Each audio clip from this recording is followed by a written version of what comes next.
19h, nous sommes un samedi, vous êtes avec la télévision. Bienvenue dans votre émission 100% People, bienvenue dans votre émission de célébrité camerounaise. Aujourd'hui, comme tous les samedis, pendant 26 minutes, nous allons côtoyer 3 grandes rubriques. Le Congossa, le Toli avec et même le Sekissa. Celle-là qui nous donne toujours les détails dans cette émission s'appelle Cathy Midia. Alors, on prend la première partie avec le sommaire et on se retrouve.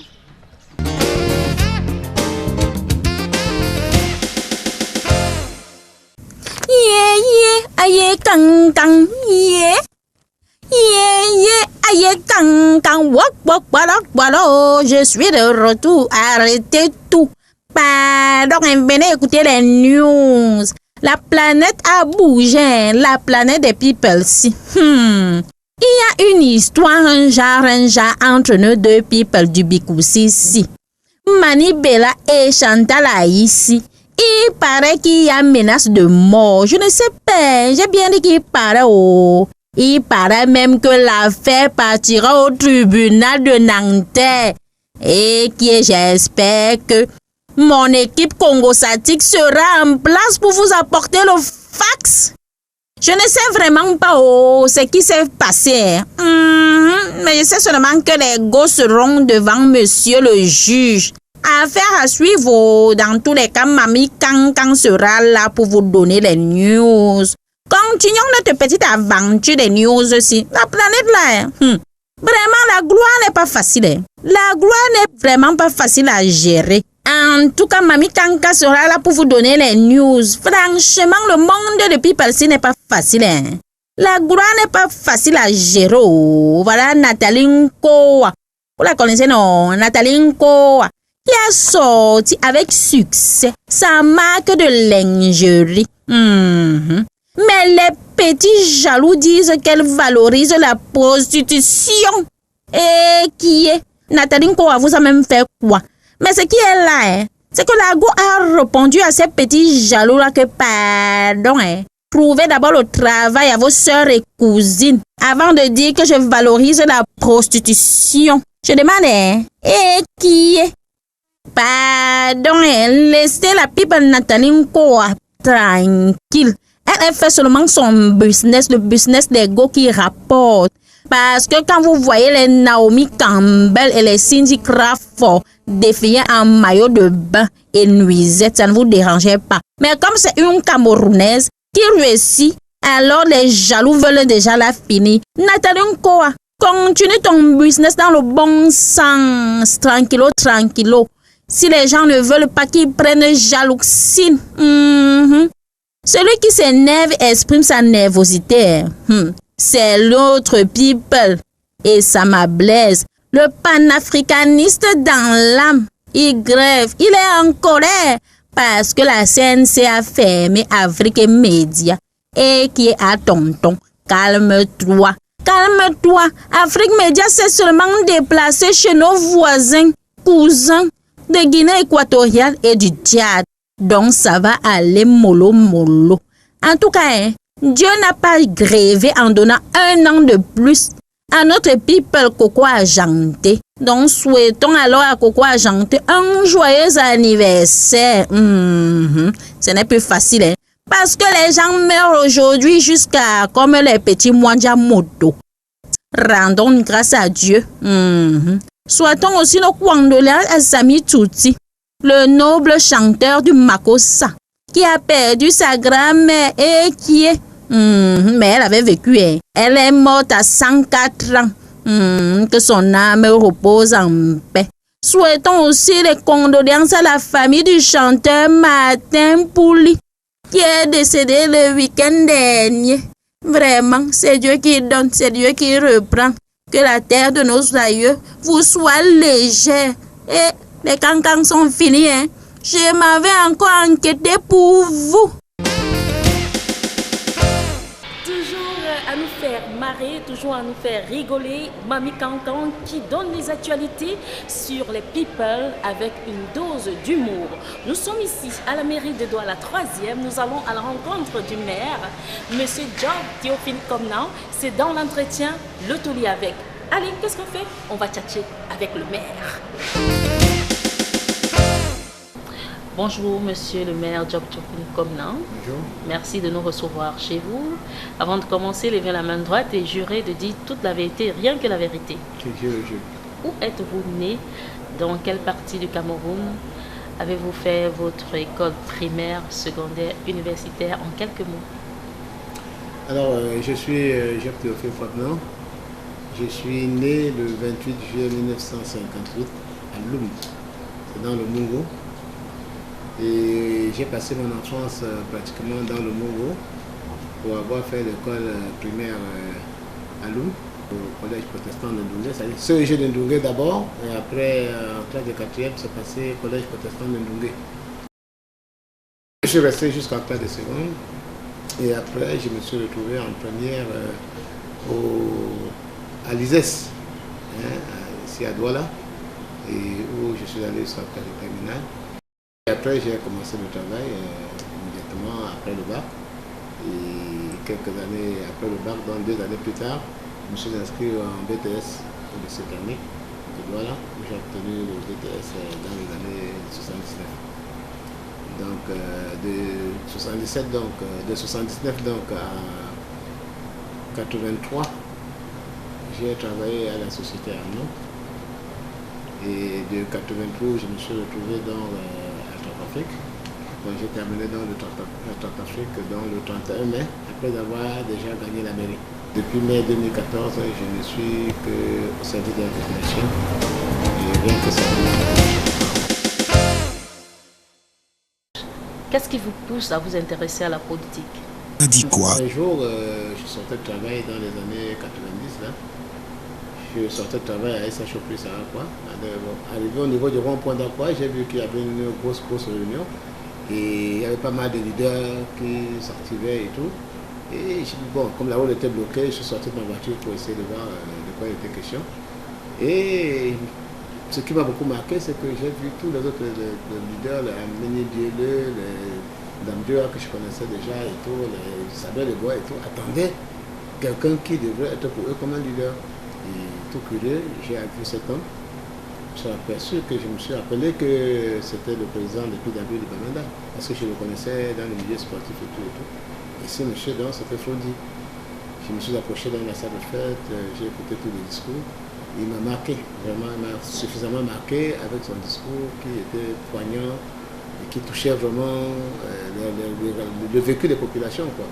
Moi, je me suis dit, voilà un type avec qui je peux fonctionner. Et c'est comme ça que, après son départ, je me suis mis à chercher où je pouvais retrouver son représentant. Et son représentant, je l'ai retrouvé au rond-point de Dos, Maître Acho à l'époque. Et c'est là-bas que j'ai pris ma première carte. Et je suis entré dans mon quartier, j'ai créé ma première cellule, qui a été validée pratiquement en 91.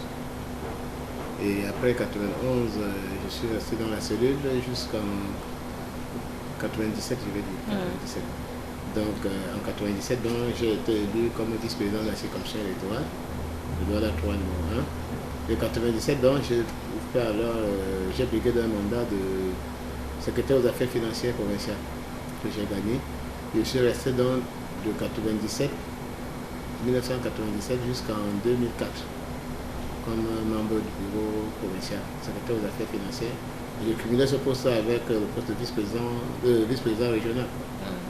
Et donc depuis 2004, j'ai brigué notre poste de commissaire au compte national, que j'ai gagné aussi. Et donc depuis 2004, je suis membre du bureau national.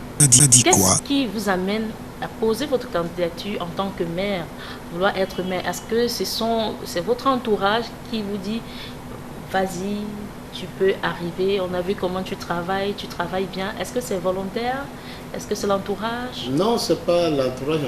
Déjà que l'entourage aussi, oui, il faut l'avouer, parce que si tu n'as pas un bon soutien, tu ne peux pas y arriver. Mais c'est que déjà, j'ai oublié de vous rappeler que le mandat 2007-2013, j'étais conseiller municipal et député suppléant.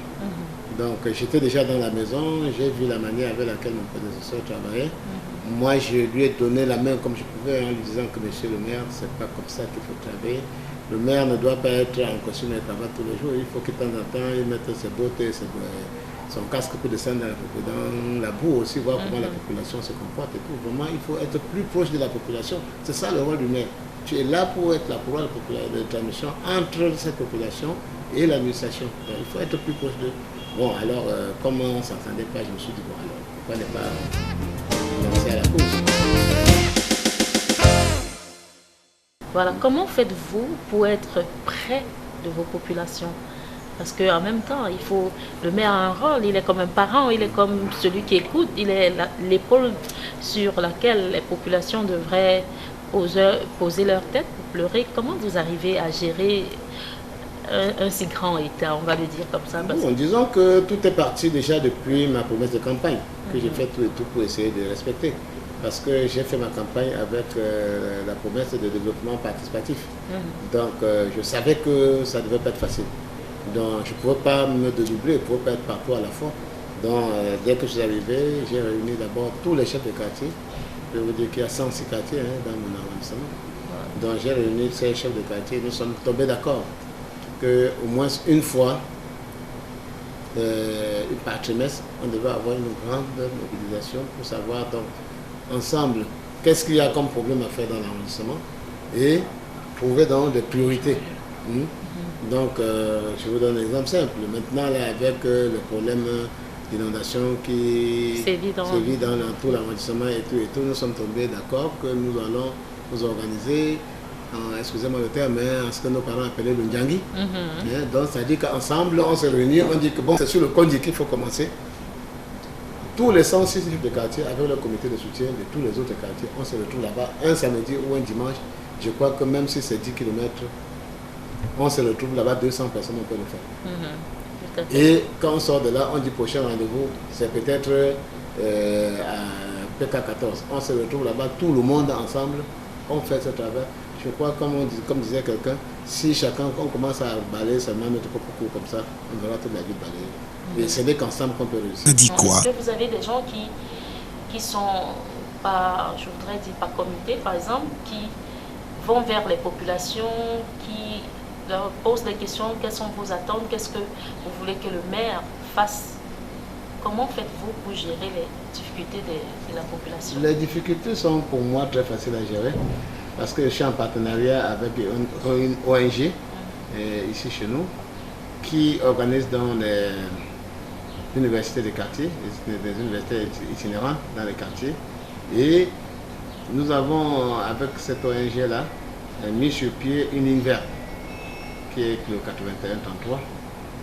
Donc, ça fait en sorte que la population du quartier peut écrire les SMS via ce numéro et nous les recevons dans une banque de données ici, on exploite au fur et à mesure.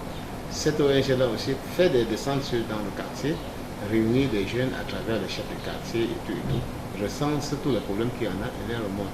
Maintenant, une fois par mois, on se réunit pour dire que voilà, il y a peut-être ce pont qui est très très grave, si on ne peut pas intervenir, ça va faire que la population va souffrir.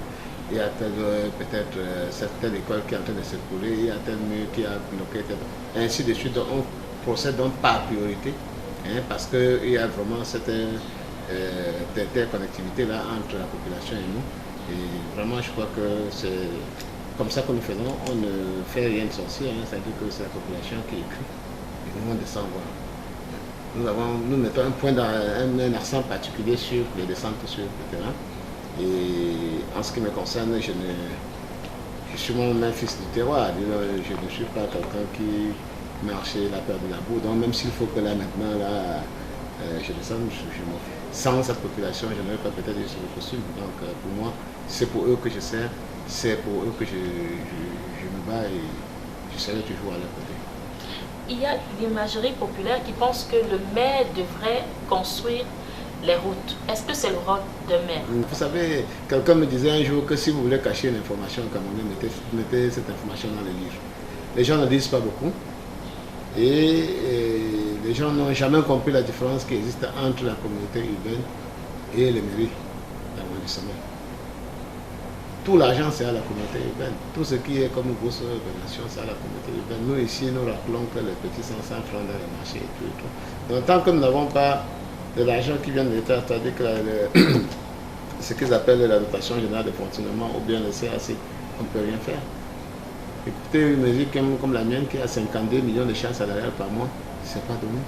Même si je fais toute la sorcellerie du monde, je ne veux pas avoir 52 millions de recettes. Or, les routes, tout ce qui est lampe, c'est-à-dire éclairage public, routes goudronnées, les grands ponts et tout, c'est du ressort de la communauté urbaine. On le chante tous les jours. Personne ne le comprend. Mais ce n'est pas leur faute. Hein, parce que tout le monde sait que le maire est un élu du peuple. Bon, maintenant, au-dessus des maires, on va nommer quelqu'un qui prend tout l'argent et ne retrouve pas au maire pour pouvoir faire le travail. Bon, c'est lui le patron de la ville, on dit le délégué du gouvernement. Nous, on est seulement là pour aller taper le main pour dire, monsieur le délégué, vraiment, est-ce que vous ne voyez pas que si vous faites passer ce pont-là, rapidement, les gens vont mourir. On essaie de le bousculer pour qu'on décroche quelques petits marchés comme ça. Mais en réalité, que les gens ne se trompent pas, les routes goudronnées, les routes en pavé, machin, c'est pas... Une mairie ne peut pas avoir 200 millions, machin et tout. La preuve qu'on prenait notre budget. Maintenant qu'on crie qu'on avait on a un budget de 2 millions 700 millions, 2 milliards 700 millions, pendant que la communauté urbaine est à 54 milliards. Hein? Sans compter les dons. Vous avez suivi le délégué du gouvernement dire toujours qu'il a 109 milliards pour drainer les eaux, hein, depuis 2 ans. Imaginez-vous que s'il doit la troisième dans les 109 milliards, il va avoir seulement 4 milliards. Je crois que les problèmes d'inondation seraient terminés. Donc, vraiment que les gens arrêtent de croire que le maire est un Dieu qui peut tout faire. Non, nous sommes très très limités. Nous donnons le meilleur de nous-mêmes pour faire en sorte que les désirata des populations soient portés à qui de droit. C'est notre rôle, nous nous battons. Mais ce que nous avons aussi à faire, ce n'est pas toujours fait, il ne faut pas dire que c'est que le soleil tous les jours, ça ne brille pas tous les jours. Peut-être que nous ne faisons pas aussi tout ce que nous avons à faire, mais comprenez que vraiment nous donnons un maximum de nous-mêmes pour donner la satisfaction aux populations avec les petits moyens que nous avons. C'est vrai que le rôle d'un maire, c'est veiller à la sécurité des populations de sa commune, à l'insécurité, on va dire, avoir l'eau, par exemple. Quelles sont vos réalisations depuis que vous êtes maire de Douala 3e? Disons que peut-être ce serait porter un chapeau et le montrer du bout de doigt. Vous deviez poser la question peut-être à la population pour savoir est-ce que ce maire-là est vraiment à côté de vous. Mais ce que je sais, c'est que depuis pratiquement 18 mois, nous avons fait beaucoup de choses qui puissent plaire à la population, principalement les routes, parce que nous avons compris que où la route passe, le développement suit. Donc, connaissant parfaitement l'encadrement de l'arrondissement, nous avons mis notre cheval de bataille d'abord sur l'aménagement de l'eau. Vous avez vous-même peut-être essayé de voir sur le terrain, pendant qu'il faisait encore chaud, c'était tous les jours que nous étions sur le terrain et nous avons déjà fait plus de 104 km de route. Nous avons fait déjà près de 12 ponts dans le quartier pour permettre que les gens circulent. Bon, c'est vrai que ce n'est pas beaucoup, mais c'est déjà ça, parce que tous nos prédécesseurs en 11 ans n'ont pas pu faire 3 km. Si en moins de 18 mois nous sommes à plus de 100 km, c'est pour dire que nous avançons. Mais de grâce que les gens continuent à nous renvoyer des problèmes, parce que parfois, assis ici, on ne peut pas savoir ce qui se passe dans les quartiers. Nous avons donc envie que les gens nous écrivent, comme dit monsieur le maire, il y a tel puits qui nous empêche, il y a tel machin et tout. Nous, maintenant, on descend, on voit, avec notre service technique, on essaie de les recenser. Hein, et il faut comprendre aussi que nous travaillons beaucoup sur les budgets. Hein, on peut pas, c'est pas parce que ta route est en train de se couler là qu'on va le faire si tu n'es pas budgétisé. Donc il faut déjà le mettre dans un plan de campagne qui est approuvé par la tutelle et après maintenant on le met en exécution. Beaucoup de gens trouvent que nous sommes laxistes, mais parce qu'on est parfois confisqué par des textes. Hein, on dit que pour faire ci, il faut faire ça et tout et tout. Bon, on respecte tous les canaux pour faire en sorte que, en cherchant à bien faire, qu'on ne soit pas en train de marcher sur le plat. Oui. D'abord, l'arrondissement de Douala 3e compte combien de marchés, monsieur le maire? Bon, disons que je n'ai pas de texte ici, mais je peux vous les citer parce que nous avons entre autres le marché PK14, oui. Le marché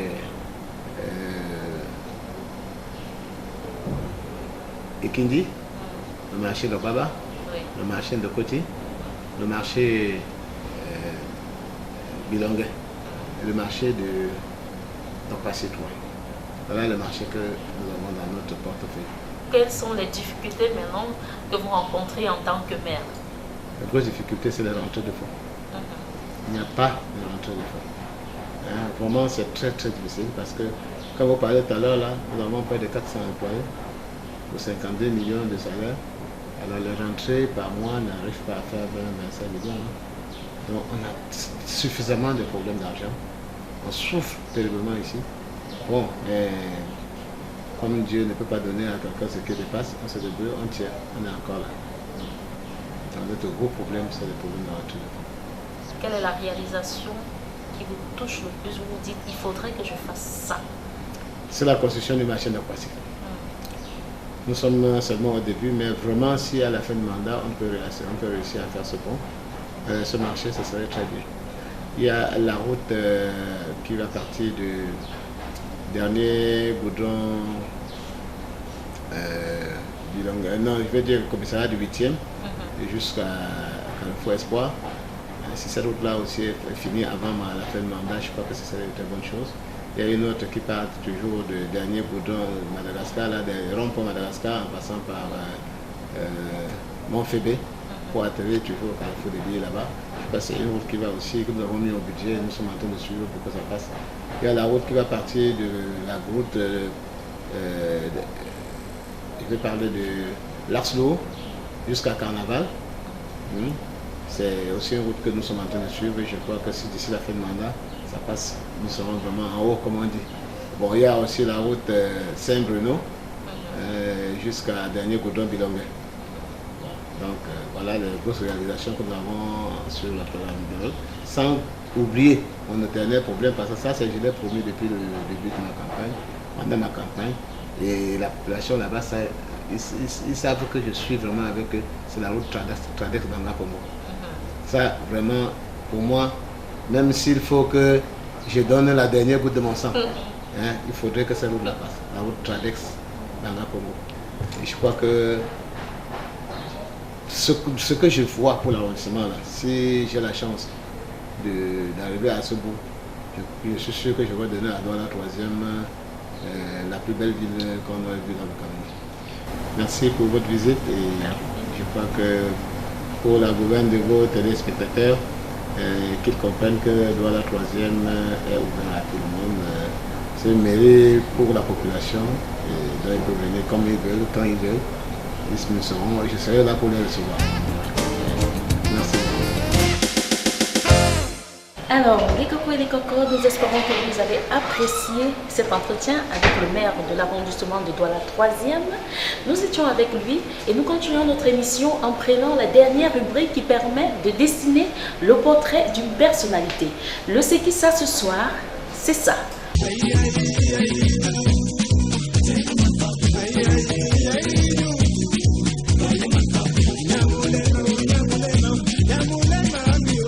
Plus d'une centaine de milliers de Camerounais et Africains ont fredonné et se sont trémoussés sur cette chanson.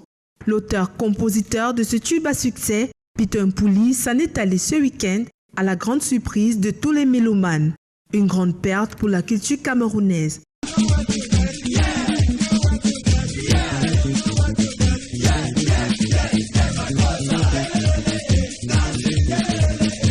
Artiste musicologue, il se revendiquait comme tel, vu son parcours mythique dans le monde de la musique où il n'est pas toujours très facile de s'imposer. Passionné depuis son enfance, il eut le privilège d'être admis au Conservatoire de Paris en 1986 et approfondit sa passion en suivant un cours de musicologie à l'Institut Art et Culture à Paris un an plus tard. Brillant, le défunt obtient son diplôme d'études universitaires générales en musicologie à l'Université de Paris 2 ans plus tard.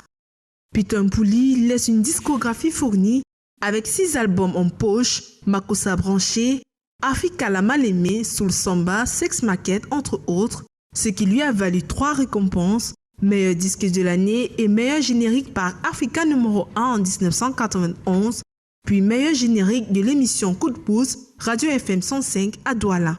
Autant de mélodies qui berceront des générations entières, la preuve qu'un artiste ne meurt jamais. Né le 28 août 1967 à Douala au Cameroun, c'est un véritable patrimoine culturel qui s'en va et qui laisse plusieurs enfants éplorés. Adieu l'artiste.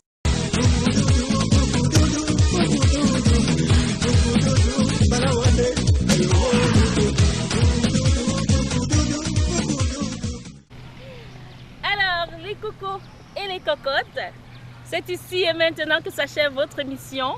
Vous avez constaté, nous sommes à l'esplanade de la mairie de Douala 3e. Merci au maire qui nous a prêté de son temps. Merci aussi à vous pour votre extrême fidélité. On se dit samedi prochain, Inch'Allah. J'envoie les gros bisous à mon réalisateur Joël Tientieux et aussi à Gilles Cézambé. Quant à moi, Centre Nango, on se dit, qu'est-ce qu'on se dit? On se dit au revoir. Je vous aime. Ciao, ciao. Bye bye.